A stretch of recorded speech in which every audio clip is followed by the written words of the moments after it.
யாருக்கிட்டையுமே discuss பண்ணக்கூடாத land பிரச்சனைகள், land litigation என்னென்ன இருக்குது அப்படிங்கிற சொல்றேன். ஏன் யாருக்கிட்டையும் சொல்லக்கூடாது அப்படிங்கிற காரணத்தையும் சொல்றேன்.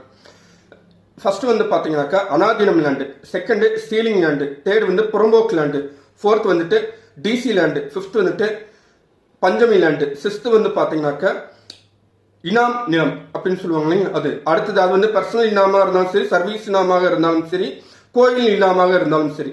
அடுத்தது வந்து பாத்தீங்கன்னாக்கா பூமிதான போர்டு லேண்டு. இது இந்த மாதிரியான இருக்கக்கூடிய லேண்டு வகைகள் வந்து பாத்தீங்கன்னாக்கா யாருக்கிட்டையுமே வந்துட்டு சொல்லிடாதீங்க, யாருக்கிட்டையும் இந்த டாபிக் வந்து பேசிடாதீங்க. ஏன் இவர் வந்து க்ளோஸ் ஃப்ரெண்டு, இவர் வந்து க்ளோஸ் ரிலேட்டிவ் அப்படின்னு நீங்க வந்துட்டு அந்த லேண்டுக்கு ஒரு சொல்யூஷன் கிடைக்காதா அப்படிங்கிற பேசிஸ்ல நீங்க அவங்க கிட்ட வந்துட்டு கேட்பீங்க. பட் க்ளோஸ் ரிலேட்டிவ், க்ளோஸ் ஃப்ரெண்டாக இருக்கும் வரைக்கும் வந்து பாத்தீங்கன்னாக்க எந்த ஒரு ப்ராப்ளமும் நடக்காது. ஒன்ஸ் உங்களுடைய ரிலேஷன்ஷிப்ல பிரேக் ஆச்சு அப்படின்னாக்க ஒரு தேர்ட் பார்ட்டியை வச்சு இந்த லேண்ட் வந்துட்டு புறம்போக்கு லேண்டு, இதுல வந்து இவங்க ஆக்கிரமிப்பு பண்ணியிருக்காங்க, விஏஓட்டையும் நாங்கள் வந்து சொல்லி பார்த்துட்டோம், இதுக்கு வந்துட்டு எந்த ஆக்ஷனும் எடுக்கல அப்படின்னு சொல்லிட்டு தாசில்தார்ட்டையோ அல்லது வந்து சிஎம் செல்லுக்கோ போட்டு விட்டாங்க, இது வந்து சீலிங் லேண்டு, இதுல வந்து வீடு கட்டியிருக்காங்க, இந்த மாதிரி எல்லாம் போட்டு விட்டுட்டாங்க அப்படின்னாக்க அது வந்துட்டு உங்களுக்கு பிரச்சனையாகும். இந்த மாதிரியான கம்ப்ளைண்ட் வந்துச்சு அப்படின்னாக்க 30 நாட்களுக்குள்ள அந்த கிராம நிர்வாக அலுவலர் விஏஓ வந்துட்டு அவங்களை கூப்பிட்டு அவங்க வந்துட்டு இதுக்கு வந்து விளக்கம் கேட்க வேண்டும் அப்படிங்கிறது அர்த்தம். இது வந்துட்டு பட்டா பாஸ்புக் ஆக்ட் அண்டர் செக்ஷன் 3 வந்து இது வந்து சொல்லியிருக்காங்க.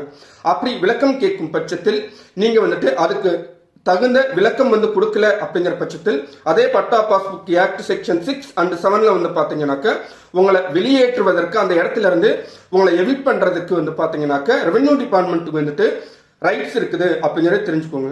ஸோ இது வந்துட்டு அன்னைக்கு கூட ஒருத்தர் வந்துட்டு சொன்னாரு, சார் இது வந்து மலைப்புறம்போக்கு, என்னோட காடு தான்னா அது வந்து மலை தாங்க சார் இருக்கு, ஆனா இங்க என்னங்க சார் டெவலப்மெண்ட் வரப்போகுது, பிரச்சனை வரும்போது பாத்துக்கலாங்க சார் அப்படின்ட்டு. பிரச்சனை வந்துட்டு கவர்மெண்ட் ஒரு ரோடு போடுறாங்க அல்லது வந்து ஏர்போர்ட் இது பண்றாங்க அப்படிங்கும் போது தான் பிரச்சனை வரும் அப்படிங்கிறது கிடையாது. இந்த மாதிரி ஆட்கள் கூட வந்து பாத்தீங்கன்னாக்க போட்டு விட்டுறாங்க. ஸோ அதுல வந்துட்டு ஆபீசர்ஸ் நடவடிக்கை எடுக்கலன்னா அவங்க மேல டிசிப்ளினரி ஆக்ஷன் எடுக்கிறாங்க. ஆக்ஷன் வந்து பாத்தீங்கன்னாக்கா 6 மாசம் 2 வருஷம்லாம் டைம் கிடையாது. 30 நாளுக்குள்ள அந்த கம்ப்ளைண்ட் ரிசீவ் பண்ண டேட்ல இருந்து உங்களுக்கு விசாரணை நடத்துவாங்க. அந்த விசாரணை நடத்தின டேட்ல இருந்து 90 நாட்களுக்குள்ள உங்களை அந்த இடத்துல இருந்து வெளியேற்றுவாங்க. ஸோ அதனால இந்த மாதிரி பிரச்சனைகள் இருக்குதுனாக்க யாருக்கிட்டையுமே டிஸ்கஸ் பண்ணாதீங்க. யாரை வச்சு அந்த ப்ராப்ளம் வந்து சால்வ் பண்றீங்களோ அவங்க கிட்ட மட்டும் அந்த பிரச்சனையை பேசி நீங்க சால்வ் பண்ணிக்கோங்க. இது ஒரு ஜென்ரல் அவேர்னஸ் வீடியோ தான். மற்ற வீடியோக்கள்ல நான் சொல்ற மாதிரி ஆக்ட் செக்ஷன் நம்பர்லாம் இது சொல்லல. ஸோ இது வந்து ஜென்ரல் அவேர்னஸ். இது உங்களுக்கு பிடிச்சிருந்தா உங்க ஃப்ரெண்ட்ஸ் அண்ட் ஃபேமிலி மெம்பர்ஸ்க்கு ஷேர் பண்ணுங்க. Thank you friends.